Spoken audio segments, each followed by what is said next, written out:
Amiche e amici cari, ben ritrovate sul mio canale. Quest'oggi io ho già preparato tutti gli ingredienti, andiamo a preparare un dolce squisito, veloce, che è molto buono. Vi elenco.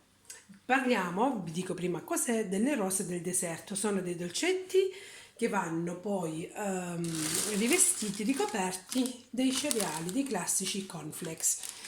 Di cornflakes ne occorreranno tanto quanto ve ne serviranno, insomma, dipende da quanto grosse farete le palline, quanto, insomma, poi vi farò vedere, ma all'incirca 200-250 grammi.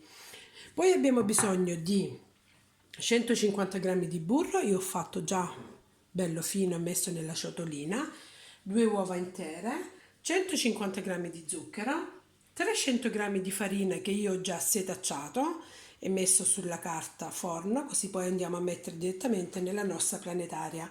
Voi potete anche passare a mano. Una confezione di lievito per dolci e un pizzico di sale. Trasferiamo tutto nella ciotola e nella planetaria e lasciamo mescolare finché abbiamo un bel panetto ben amalgamato. Allora, amici cari, io vi do un consiglio. Io ho messo farina, zucchero, il pizzico di sale e il lievito. Io vi do un consiglio di mescolare per bene prima di introdurre le uova e il nostro burro. Allora, miei cari amici, io ho aggiunto un pizzico di cannella, vedete? E adesso aziono la mia impastatrice, ho messo il gancio e andiamo ad amalgamare tutti gli ingredienti.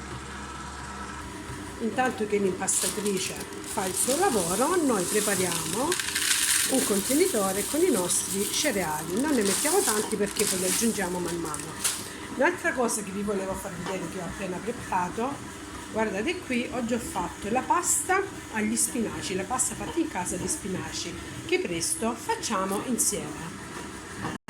Ed ecco qui l'impasto è terminato, vi faccio vedere un attimino, io l'ho messo sempre sulla carta forno dove abbiamo setacciato la nostra farina, ci ho messo un po' di farina giù, questa è la consistenza dell'impasto, molto mollicce, però deve essere anche molto modellabile, guardate, vedete è molle, però lo possiamo modellare. Allora cosa dobbiamo fare adesso? Dobbiamo fare tante palline, una volta fatte le nostre palline, le immergiamo nei cereali, semplicemente in questo modo.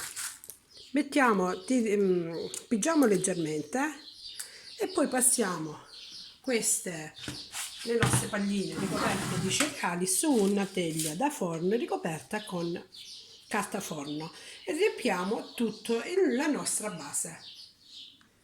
Ed ecco qua, amici cari, io ho messo il primo tegame già in forno, ho fatto il secondo e poi vi faccio vedere il risultato finale.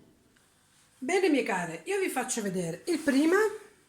Queste le devo ancora mettere in forno, mi raccomando, forno a 180-200 gradi per 15-20 minuti. E queste sono quelle che ho appena sfornato, sono veramente, emanano un profumo. Allora, guardate qui, questa è la cottura ideale, nella parte sottostante sono leggermente dorati. La parte superiore io non la faccio mai dorare perché altrimenti succederebbe che i cornflakes andrebbero a fare troppo tostati e poi hanno quel sapore un po' amaretto. Quindi voi fate la prova, io li adoro così. E voi se li volete anche dorati sulla parte sopra, li potete tranquillamente fare. Questo scotta, ma vi voglio far vedere l'interno. Guardate qui, guardate, preparateli e fatemi sapere cosa ne pensate di queste rose del deserto. Sono squisiti. Bene amici e amiche care, io vi mando un affettuoso abbraccio, vi auguro una serena giornata, mi raccomando, pollici in su, iscrivetevi al mio canale e condividete i miei video. Un'iscrizione a voi non costa nulla, a me invece date una grande gioia e il mi piace sostiene il mio canale. Vi auguro tante cose belle. Un bacione!